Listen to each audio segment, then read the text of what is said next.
Assalamualaikum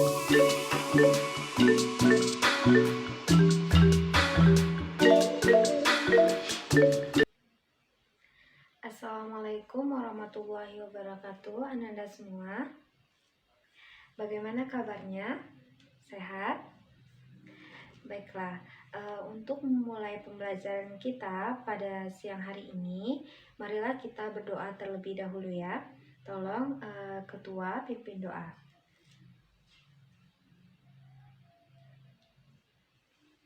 Selesai. Baiklah, mungkin ini pertemuan kita yang pertama. Jadi Ibu akan cek kehadiran kalian semua dulu ya. Baik. Tasya hadir. Ervan hadir. Sinta hadir. Dina hadir. Ya, hadir semua ya. Baiklah, Ibu sudah cek kehadiran kalian semua.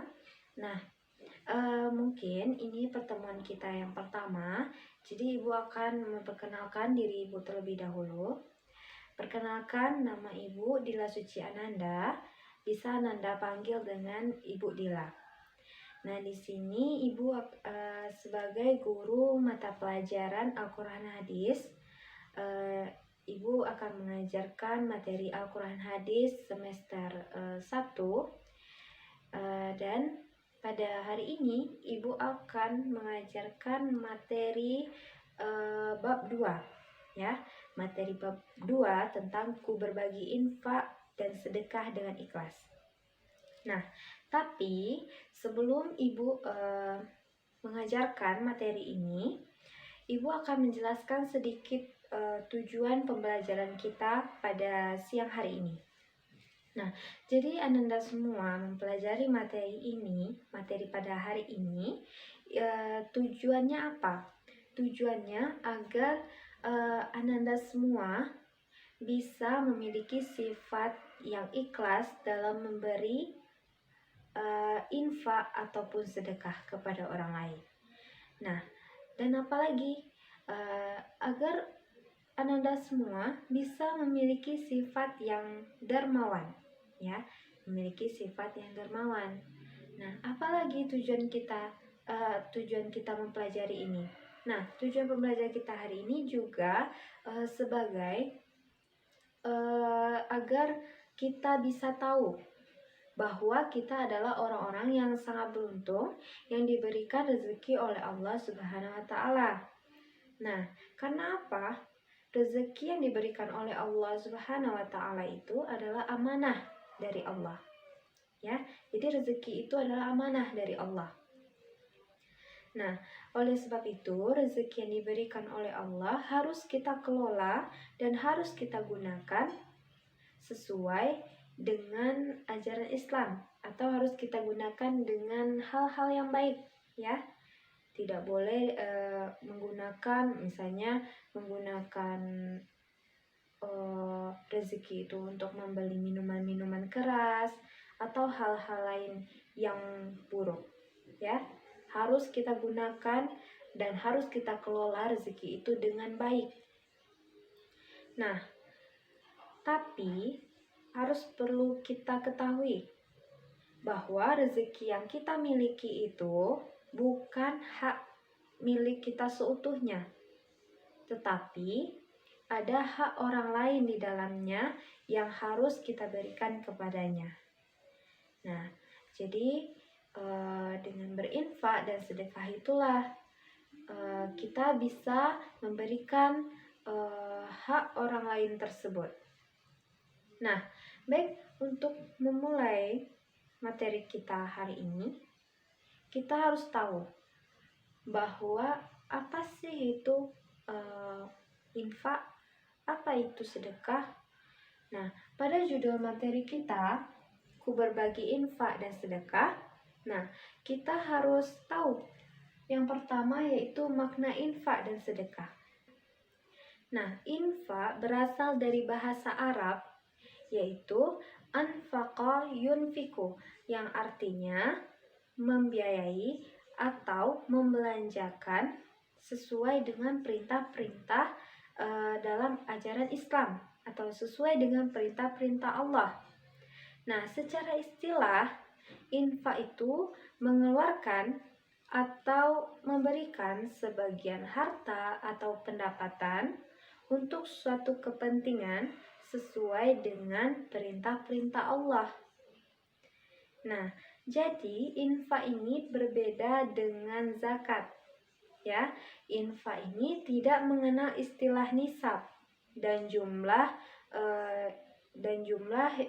yang ditentukan secara hukum. Jadi, untuk si penerima infak itu boleh mustahik zakat, boleh selain mustahik zakat seperti kerabat, keluarga, bahkan untuk memenuhi diri kita sendiri. Lebih luas lagi pengertian sedekah melalui jasa atau harta, bahkan kita senyum pun sudah bersedekah. Kemudian membuang ranting atau duri dari jalan itu pun juga termasuk sedekah. Nah, jadi intinya kita jika ingin berinfak, bersedekah, maka gunakanlah harta yang baik.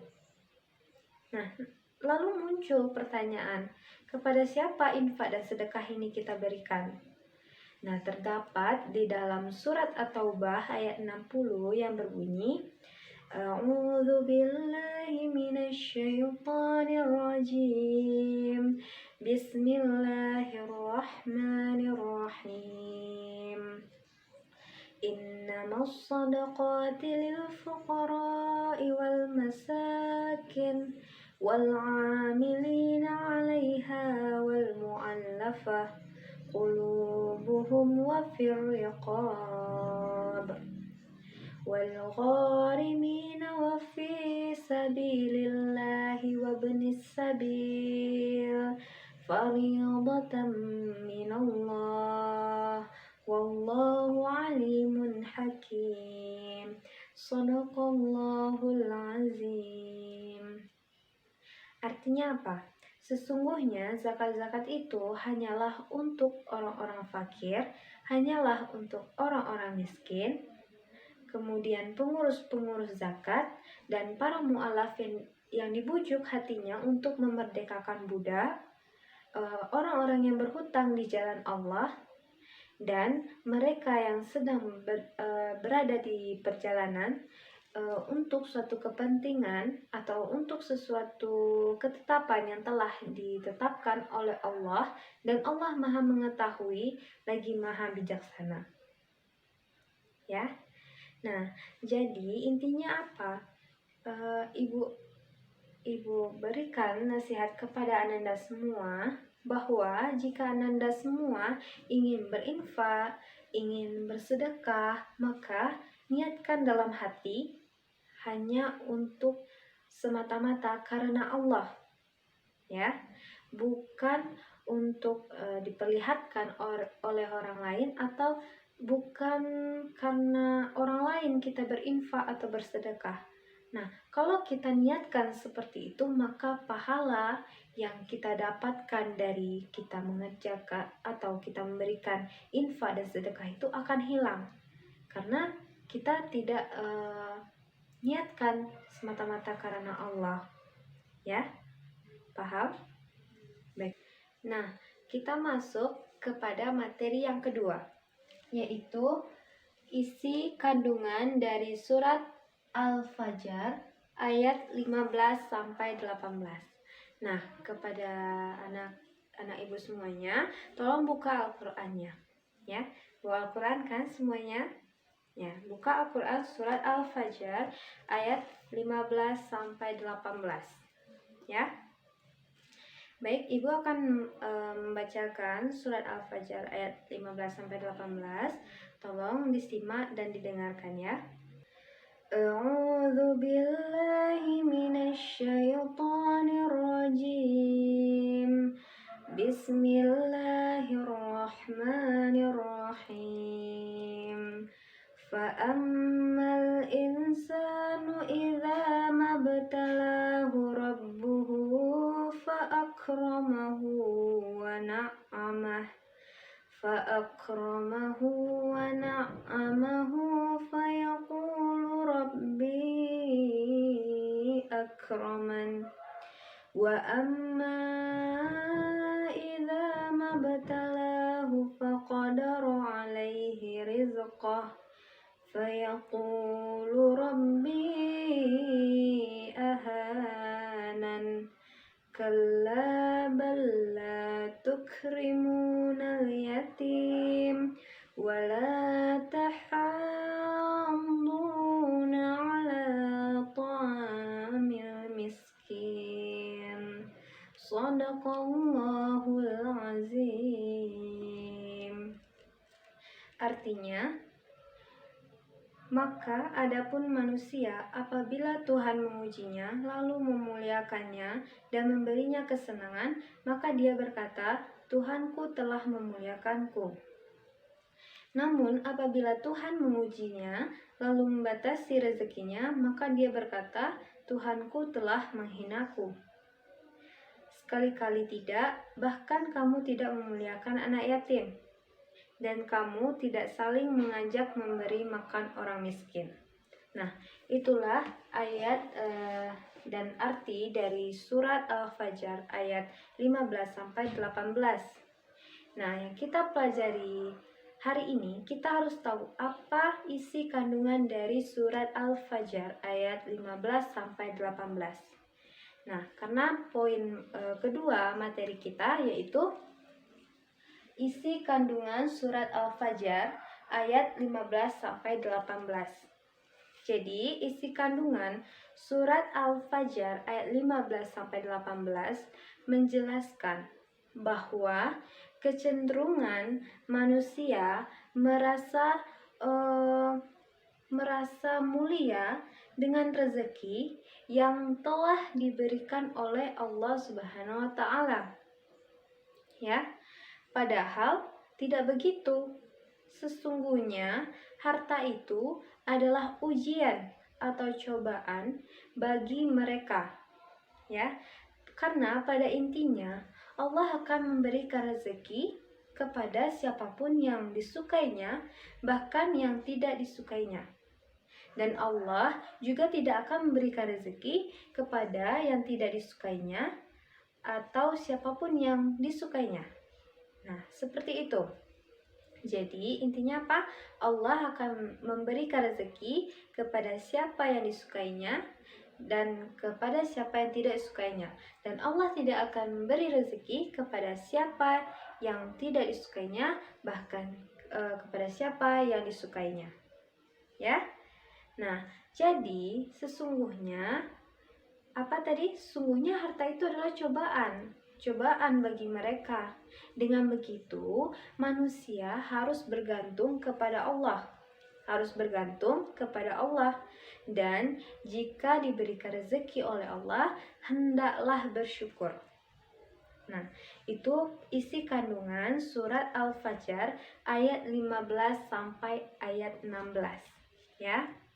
Nah, yang kedua yaitu isi kandungan surat Al-Fajr ayat 17 sampai 18.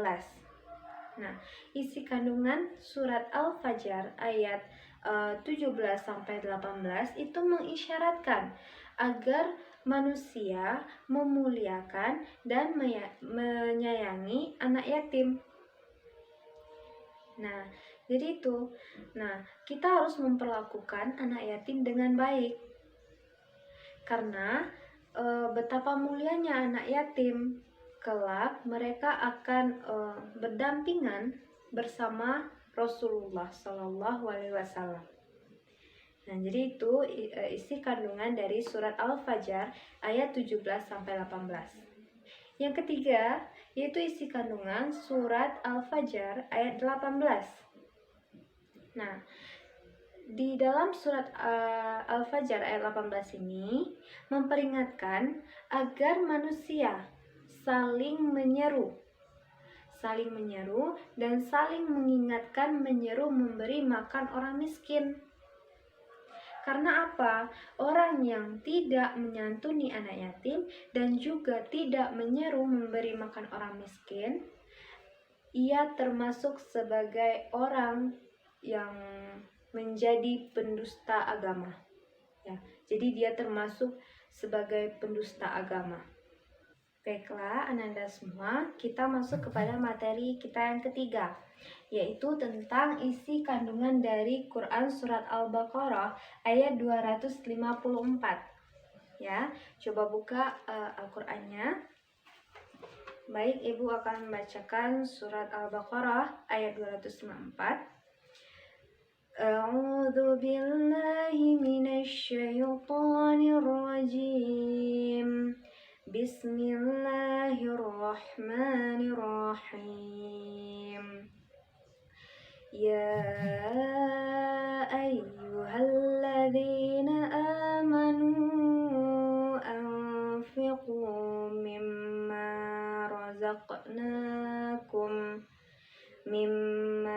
razaqnakum min qabli an ya'tiya yawmun la bay'un fihi wala khullatun wala syafa'ah wal kafiruna humuz zalimun. Shadaqallahul azim.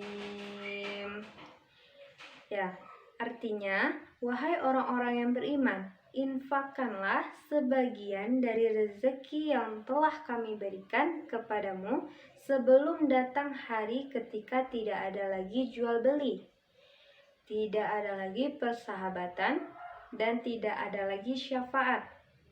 Orang-orang kafir itulah orang yang zalim. Nah, itulah ayat dan arti dari surat Al-Baqarah ayat 254. Jadi isi kandungannya apa? Isi kandungan dari surat Al-Baqarah ayat 254 yaitu Allah menjelaskan bahwa Allah menyeru kita untuk beriman agar menafkahkan harta yang baik itu kepada sedekah yang wajib atau zakat maupun kepada sedekah yang sunnah. Ya. Dan hendaklah kita bersegera untuk menafkahkan sebagian rezeki yang telah dikaruniakan sebelum datangnya hari kiamat. Karena apa? Jika hari kiamat telah tiba, maka seseorang tidak akan menebus dirinya dengan harta apapun. Dan pada saat itu juga tidak ada pertolongan dari sahabat atau ayah, ibu, kerabat, bahkan keturunan kita pun tidak ada yang peduli pada saat hari kiamat telah tiba. Baiklah, itulah isi kandungan dari surat Al-Baqarah ayat 254. Ya, kita masuk kepada materi yang keempat, yaitu isi kandungan dari Quran surat Al-Baqarah ayat 261. Ya, tolong buka Al-Qur'annya lagi ya, Nanda semua. Baik, Ibu akan membacakan surat Al-Baqarah ayat 261. A'udzu billahi minasy syaithanir rajim. Bismillahirrahmanirrahim.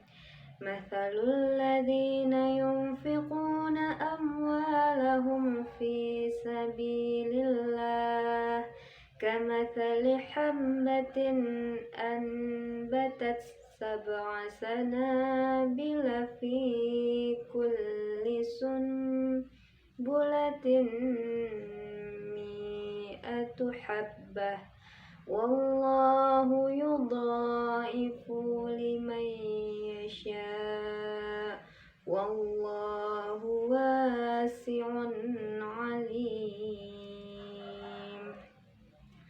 Shadaqallahul azim. Artinya, perumpamaan orang yang menginfakkan hartanya di jalan Allah seperti sebutir biji yang menumbuhkan 7 tangkai, pada setiap tangkai ada 100 biji. Allah melipat gandakan bagi siapa yang Dia kehendaki, dan Allah Maha Luas, Maha Mengetahui. Nah, jadi itulah ayat dari surat Al-Baqarah ayat 261.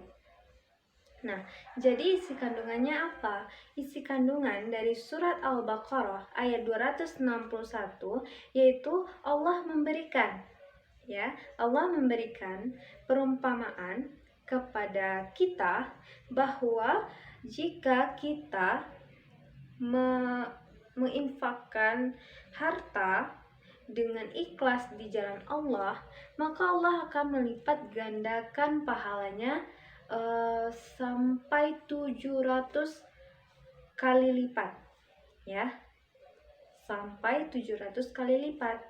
Ini menunjukkan bahwa setiap amal soleh yang kita kerjakan akan dilipat gandakan pahalanya oleh Allah Subhanahu wa Ta'ala. Baiklah, untuk mengakhiri pelajaran kita pada siang hari ini, Ibu akan menyimpulkan atau Ibu akan merangkum dari materi kita pada siang hari ini. Nah, yang pertama yaitu makna infak dan sedekah. Infak berasal dari bahasa Arab yaitu anfaqa yunfiku, yang artinya membelanjakan atau membiayai sesuai dengan perintah-perintah Allah. Sedangkan menurut istilah infak itu adalah mengeluarkan atau memberikan sebagian harta atau pendapatan untuk suatu kepentingan sesuai dengan perintah-perintah Allah. Nah, sedangkan sedekah itu bisa melalui jasa, harta, bahkan senyum pun sudah bersedekah, dan membuang duri atau ranting dari jalan itu juga sedekah. Nah, yang kedua yaitu adalah isi kandungan dari surat Al-Fajr ayat 15 sampai 18. Nah, isi kandungannya, hendaklah manusia tidak menyombongkan diri di hadapan Allah dalam setiap keadaan, baik dia sedang banyak rezeki maupun sedang kekurangan. Nah, yang kedua, hendaklah manusia senantiasa bersyukur dalam keluasan hati dan senantiasa bersabar jika kekurangan rezeki. Nah, yang ketiga yaitu hendaklah manusia menyantuni anak yatim dan menyeru untuk mengingatkan memberi makan orang miskin. Nah, yang ketiga yaitu isi kandungan dari surat Al-Baqarah ayat 254. Nah, isi kandungannya yaitu hendaklah orang-orang beriman menginfakkan hartanya, baik itu wajib atau zakat, baik itu sunnah atau sedekah. Nah, yang kedua yaitu hendaklah orang beriman bersegera dalam berinfak sebelum datangnya hari kiamat. Ya, yang ketiga yaitu orang-orang beriman hendaklah meyakini bahwa nanti di akhirat yang menjadi penolong kita hanyalah amal soleh, ya, hanyalah amal soleh. Baiklah, kesimpulan yang keempat yaitu isi kandungan dari surat Al-Baqarah ayat 261. Isi kandungannya yaitu menjelaskan bahwa Allah melipat gandakan pahala sampai 700 kali lipat bagi orang-orang yang menginfakkan hartanya, dan Allah akan membalas kebaikannya di dunia maupun di akhirat. Nah, jadi itulah materi dan kesimpulan dari Ibu. Mungkin ada yang mau ditanyakan? Tidak ada. Jika tidak ada, mungkin kita akhiri pembelajaran kita pada siang hari ini. Tolong Ketua pimpin doanya. Selesai. Baik, jika ada kesalahan, Ibu mohon maaf. Wabillahi taufik wa hidayah. Assalamualaikum warahmatullahi wabarakatuh.